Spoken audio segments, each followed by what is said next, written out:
Hello दोस्तों, जय श्री कृष्ण, राधे राधे। तो दोस्तों, आज का कहानी है रवि प्रदोष व्रत कथा यानी कहानी।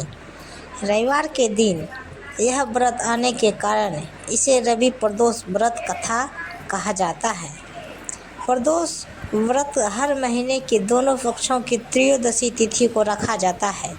एक समय सर्व प्राणियों के हितार्थ परम पावन भागीरथी के तट पर ऋषि समाज द्वारा विशाल गोष्ठी का आयोजन किया गया। इस सभा में व्यास जी के परम शिष्य पूर्णवेता सूत जी महाराज हरि कीर्तन करते हुए पधारे। सूत जी को आते हुए देखकर शौनकादि 88,000 ऋषि मुनियों ने खड़े होकर दंडवत प्रणाम किया। महाज्ञानी सूत जी ने भक्ति भाव से ऋषियों को हृदय से लगाया तथा आशीर्वाद दिया। विद्वान ऋषिगण और सब शिष्य आसनों पर विराजमान हो गए। शौनकादि ऋषि ने पूछा, हे पूज्यवर महात्मे, कृपया यह बताने का कष्ट करें कि मंगलप्रद कष्ट निवारक यह व्रत सबसे पहले किसने किया और उसे क्या फल प्राप्त हुआ। श्री सूत जी बोले, आप सभी शिव के परम भक्त हैं।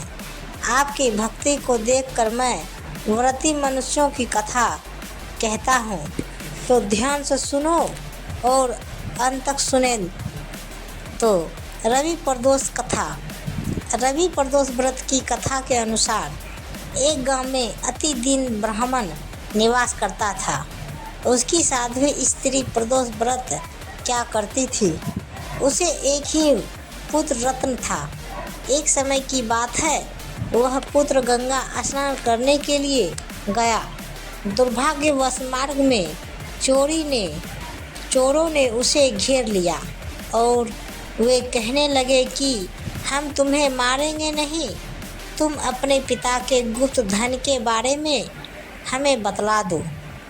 बालक दीन भाव से कहने लगा कि बंधुओं, हम अत्यंत दुखी दिन हैं, हमारे पास धन कहाँ है। तब चोरों ने कहा कि तेरे इस पोटली में क्या बंधा है। बालक ने निसंकोच कहा कि मेरी माँ ने मेरे लिए रोटियां दी है। यह सुनकर चोरों ने अपने साथियों से कहा कि साथियों, यह बहुत ही दीन दुखी मनुष्य है, अतः हम किसी और को लूटेंगे। इतना कहकर चोरों ने उस बालक को जाने दिया। बालक वहाँ से चलते हुए एक नगर में पहुँचा।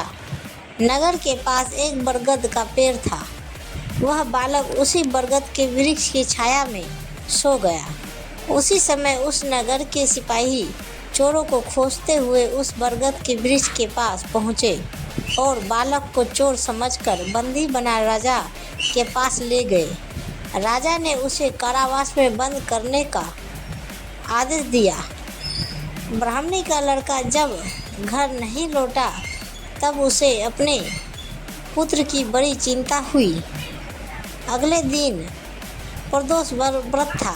ब्राह्मणी ने प्रदोष व्रत किया और कथा सुनी और भगवान शंकर से मन ही मन अपने पुत्र की कुशलता की प्रार्थना करने लगी। भगवान शंकर ने उस ब्राह्मणी की प्रार्थना स्वीकार कर ली।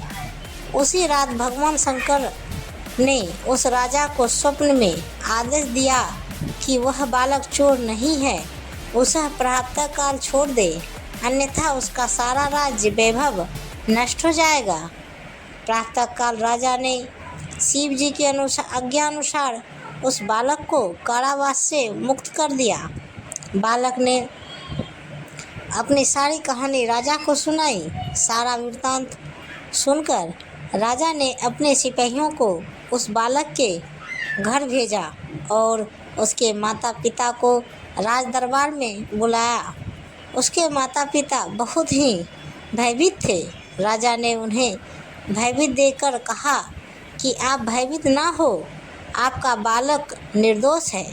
राजा ने ब्राह्मण को 5 गांव दान में दिया, जिससे कि वो सुखपूर्वक अपना जीवन व्यतीत कर सके।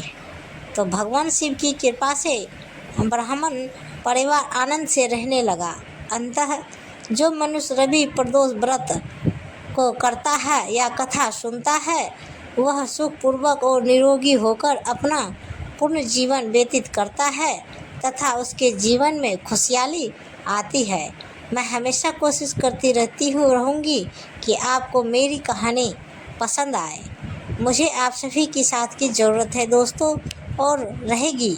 मुझे सब्सक्राइब करें और अपनी राय अवश्य दें। आपकी दोस्त। तो दोस्तों ये ज्ञानवर्धक व्रत कथा कहानी आपको कैसी लगी नीचे कमेंट बॉक्स में हमें ज़रूर बताइएगा। कहानी को पूरा सुनने के लिए शुक्रिया दोस्तों। तो प्रेम से बोले जय माता दी, हर हर महादेव। तो दोस्तों ऐसे ही वीडियो देखने के लिए अभी तक जो भी हमारे चैनल को सब्सक्राइब नहीं किए हैं प्लीज़ हमारे चैनल को सब्सक्राइब कर लें और वीडियो को लाइक ज़रूर करें। धन्यवाद। तो दोस्तों मिलते हैं अगले वीडियो के साथ। तब तक बाय बाय दोस्तों। जय हिंद।